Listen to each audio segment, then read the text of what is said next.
I'm feeling like I want to catch up on the talk of the town.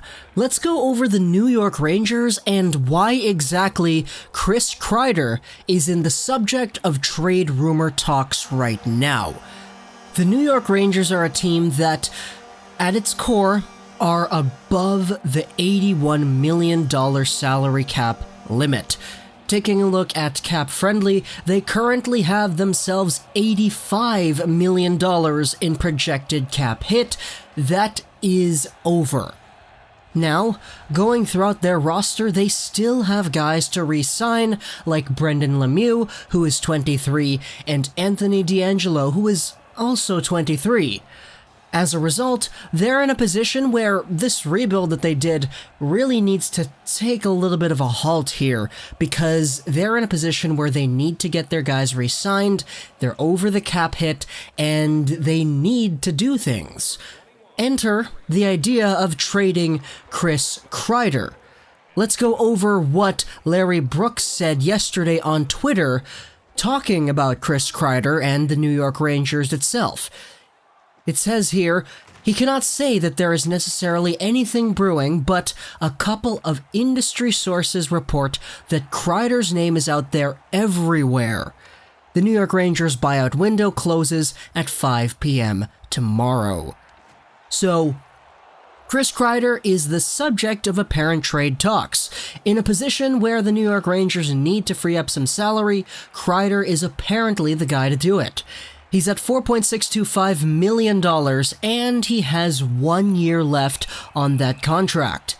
As a 28-year-old left winger who put up 50 points last season in NHL play, you can probably expect he's going to demand quite a bit of money by the time his contract expires in the 2020 summer.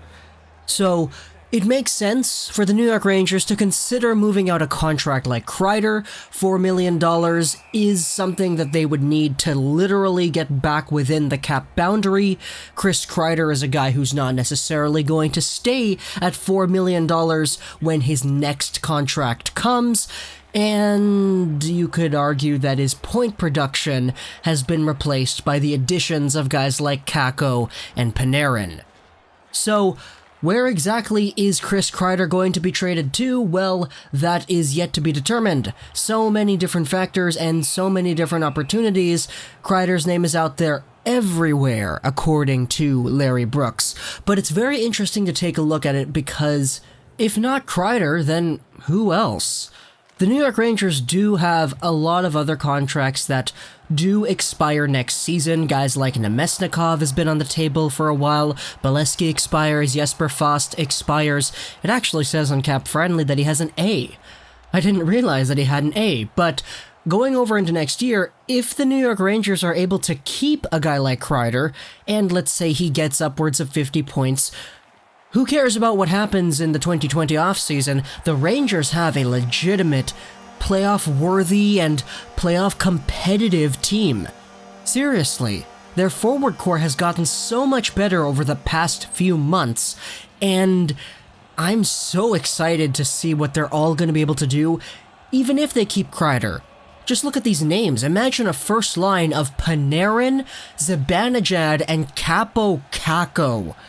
Then you got Philip Chytil, who's really good as well, Chris Kreider, Vladislav Nemesnikov, who knows if he's going to stay around anyway, not to mention Elias Anderson too. There's so much to look forward to for New York, and that's just on the forward side of things, not to mention the guys they added on defense like Adam Fox and Jacob Trouba.